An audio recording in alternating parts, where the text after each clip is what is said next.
Jóvenes, muy buenos días, espero que se encuentren muy bien.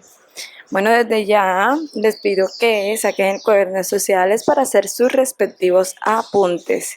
Espero que tengan un excelente día y que se puedan disfrutar el tema en el día de hoy.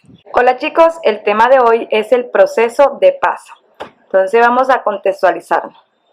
El conflicto armado en Colombia tiene diversos actores y variables que han llevado a la agudización y permanencia y degradación del mismo. Entre los actores del conflicto se encuentran los grupos guerrilleros, los paramilitares, los narcotraficantes y hasta el mismo Estado.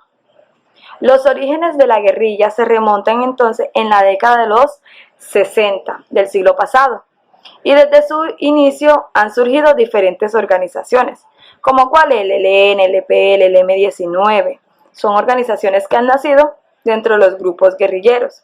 Recuerden que este origen de los grupos guerrilleros se remonta en el contexto de lo que es la Guerra Fría, esa lucha ideológica entre el capitalismo y el comunismo. Y a diferencia de Colombia, en América Latina fueron dictaduras apoyadas por Estados Unidos, mientras que en Colombia ese apoyo de Estados Unidos se arraigó mucho en el gobierno, pero ese comunismo se consolidó en las guerrillas de Colombia, ¿cierto? En las guerrillas en el campo. Durante varios gobiernos se ha buscado las conversaciones de paz con estos grupos guerrilleros. Por lo menos en 1989 se dio la desmovilización del EPL, una parte del EPL, y el M-19. Y la FARC, que se dio por ahí en el 2017. Y también tenemos algunas desmovilizaciones por parte del paramilitarismo que se da en el año 2000, donde buscan que a partir de o a través de la ley de justicia y paz buscan la desmovilización de esto, pero no fue una desmovilización íntegra, puesto que muchos no supieron reintegrarse a la sociedad, lo que hace que muchos de estos desmovilizados se encuentren hoy en las bandas criminales, en organizaciones criminales muy bien, digámoslo así, organizadas. Tanto ellas encontramos el Clan del Golfo de Urabá, las Águilas Negras, los Paisas. Sí, fueron como ciertas organizaciones que hemos tenido en Colombia y que han sido, digámoslo así, consecuencia en este caso del paramilitarismo agregado entonces al tema de la pobreza y la desigualdad que ha existido en Colombia, ¿sí? Los acuerdos de La Habana. Luego de un periodo de acercamientos secretos, ambos mandos comenzaron un proceso de negociación el 15 de octubre de 2012, acompañados de Noruega, Cuba, Venezuela y Chile como países garantes. A pesar de haber pasado por momentos de crisis y de enfrentar una cerrada oposición de los sectores políticos de derecha, las conversaciones llegaron a su fin con la firma de un acuerdo final el 26 de septiembre de 2016. Los puntos acordados fueron política de desarrollo agrario, participación política, fin del conflicto, narcotráfico, acuerdos sobre las víctimas y la implementación. Política de desarrollo agrario. En ese punto se planteó el equivalente de una reforma agraria, pues el Estado se comprometió a hacer efectiva la restitución de tierras, a hacer realidad la vieja aspiración de contar con presencia efectiva del Estado en todo el campo colombiano, a impulsar estrategias de desarrollo sostenible y a facilitar el acceso a la tierra. En general, esta parte de acuerdo es una política de desarrollo integral para el campo, cuyo abandono ha sido una de las causas históricas del conflicto en Colombia. Participación política. El eje de esta parte de los acuerdos lo constituyó una serie de garantías para el ejercicio de la política, la movilización ciudadana y la participación de organizaciones y movimientos sociales. También previó la puesta a punto de mecanismos para la participación de las regiones, los grupos étnicos minoritarios y las mujeres. Por último, se establecieron mecanismos para la reconciliación y para que la ciudadanía pueda ejercer la veeduría sobre los procesos. Fin del conflicto. Dos elementos fundamentales de esta parte de los acuerdos fueron el cese al fuego, bilateral e indefinido, y la dejación de armas por parte de la insurgencia, con lo que aceptaba al Estado colombiano como el poseedor legítimo del monopolio de la Fuerza Armada. Se establecieron para esto 23 zonas de concentración y un proceso de reincorporación a la vida civil para los combatientes de la guerrilla. Tal vez el aspecto más importante del acuerdo sobre la participación política es el de la transformación del grupo armado en un partido político, una organización que goza de todos los derechos y está sujeta a todas las obligaciones que tienen las colectividades políticas en Colombia.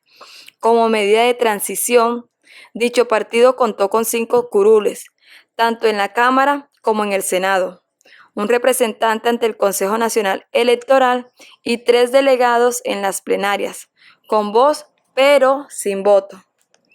El 20 de julio del 2018 se instaló un nuevo Congreso, con la presencia de 10 congresistas. La Fuerza Alternativa Revolucionaria del Común, antigua Fuerzas Armadas Revolucionarias de Colombia, lo que constituyó un hito en la historia de los esfuerzos por alcanzar la paz y consolidar las instituciones en Colombia. El narcotráfico. La estrategia para combatir el narcotráfico, la principal fuente de recursos del conflicto, se planteó como un programa que consta de varios pasos: erradicación y sustitución voluntaria de cultivos, reforma rural integral, un enfoque diferencial del problema según la región, acuerdos con las comunidades, planes de desarrollo integral, control de insumo y lavado de dinero, y extinción de dominio para propiedades afectadas por el fenómeno. Acuerdo sobre las víctimas. Lo primero y más importante fue el reconocimiento de las víctimas del conflicto como pieza central de la política de paz. El reconocimiento de la necesidad de restablecer sus derechos y de hacer una reparación efectiva, de establecer la verdad acerca de los crímenes cometidos durante el conflicto, de un proceso de reconciliación y de dar garantías de que no habrá repetición de tales hechos. El otro pilar de esta parte de los acuerdos es la Jurisdicción Especial para la Paz, o sea, la política para tratar jurídicamente los delitos que cometieron durante el conflicto, tanto los insurgentes como las Fuerzas Armadas y los civiles.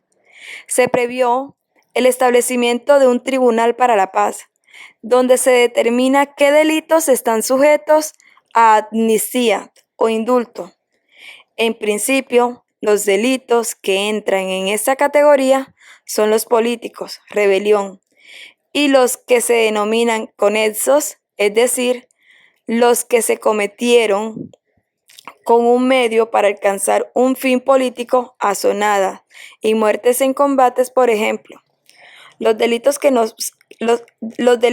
no pueden recibir dicho tratamiento son los atroces o de lesa humanidad, genocidio, crímenes de guerra, toma de rehenes, tortura, ejecuciones, desaparición forzada, delitos sexuales, reclutamiento de menores y desplazamiento forzoso. Para estas conductas se establecieron varias clases de penas: las alternativas, reparación y restricción al desplazamiento. Para las menos graves, de 5 a 8 años de prisión. Para los delitos graves que se confiesen y de quienes va de 15 a 20, para quienes no se acojan a las reglas de los acuerdos. El que un delito sea objeto de indulto o de amnistía no quiere decir que desaparece la obligación de la reparación.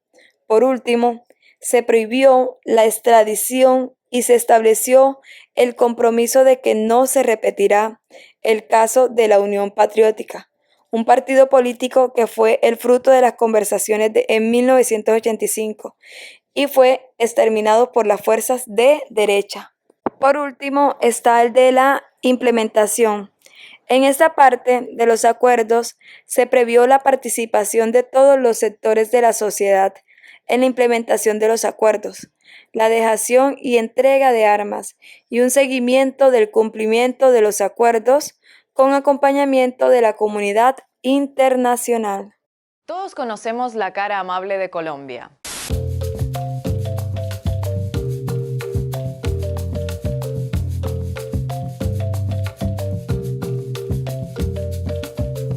Pero no todos conocen o no quieren conocer o prefieren ocultar o minimizar el reverso, incluidos muchos colombianos. Por eso, si quieren, no pueden revisar todo lo que quieran, señores. Mira, sigo que le dejamos de que le hicieron. Las recientes imágenes de un niño de 9 años llorando junto al cuerpo de su madre, recién asesinada por paramilitares, rodaron por las redes sociales. Decir que conmocionaron a la sociedad colombiana en su conjunto, además de un lugar común, no sería del todo apegado a la verdad. Una mezcla entre temor, resignación, desinterés y falta de empatía es el legado emocional de un conflicto armado que duró décadas. Desde la firma del acuerdo de paz en 2016, el goteo de líderes sociales asesinados no cesa. Más de 700 personas en 3 años. El perfil de las víctimas es similar. Activistas en zonas abandonadas por el Estado que reclaman servicios básicos, educación, restitución de terrenos robados o derechos de los pueblos indígenas. A ellos hay que sumar el asesinato de 135 excombatientes desmovilizados de las FARC. El perfil de los victimarios es más variado: paramilitares, narcotraficantes, guerrillas activas como el ELN y también miembros de las Fuerzas Armadas. Mientras que el gobierno de Santos atendió esta sangría dando explicaciones delirantes como que se trataba de riñas entre vecinos o líos de faldas, en la gestión de Duque la estrategia fue directamente cambiar de tema. Y el tema de Venezuela, por supuesto que es un tema central. Grandes catástrofes, como lo hemos visto tristemente en la hermana Venezuela. Lo que en cualquier otro país sería motivo de sanciones, reuniones en el Consejo de Seguridad de la ONU y grandes titulares, en el caso colombiano como mucho califica para declaraciones impostadas sobre una profunda preocupación en el marco del respeto a la institucionalidad colombiana y un dominó de hombros encogiéndose porque ya se sabe, lo de Colombia es muy complicado. 3 años después del histórico acuerdo de paz, Colombia mantiene sus altos índices de pobreza y desigualdad, sigue siendo el país con más desplazados internos del mundo, por delante de Siria, y el principal productor y exportador de cocaína del planeta. A pesar de lo anunciado durante décadas, el final del conflicto armado con las FARC no era el final de los problemas de Colombia, sino apenas un necesario primer paso para buscar la manera de solucionarlos. No se trata de negar la cara amable de Colombia, la hospitalidad de su gente, su humor, su música y su alegría, sino de enfrentar la realidad de que el conflicto armado ya no está, pero el verdadero conflicto sigue ahí, casi intacto. Y sin voluntad real de solucionarlo, esa cara amable nunca dejará de parecerse a una mueca. Jóvenes, damos por terminada la clase en el día de hoy. Espero que hayan aprendido mucho del tema. La idea es que en el encuentro, si tienen algún tipo de duda, podamos solucionarlas. Que tengan un excelente día. Chao.